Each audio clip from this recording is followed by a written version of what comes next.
Welcome to the Learning Pines YouTube. We hope this video helps. In this video, I will explain how to use jump rings.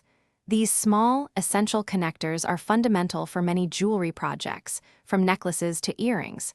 You will need 2 pairs of pliers, typically flat nose or chain nose, to properly manipulate them.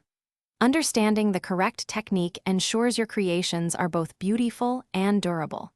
Let's get started with the basics. To open a jump ring, hold one side firmly with your first pair of pliers. Then, take your second pair and grasp the other side of the ring. The key is to twist the ends away from each other, like opening a gate, rather than pulling them straight apart. This method helps maintain the ring's perfect circular shape, preventing distortion. With your jump ring now open, it's time to add your components.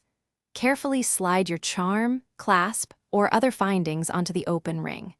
Make sure all the pieces you intend to connect are fully seated and positioned correctly on the ring.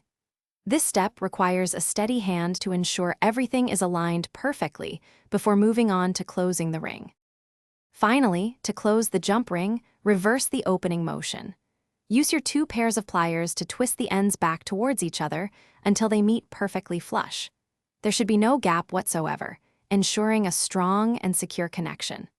A properly closed jump ring is crucial for the longevity and integrity of your handmade jewelry pieces. Thanks for watching. Consider subscribing if we helped you.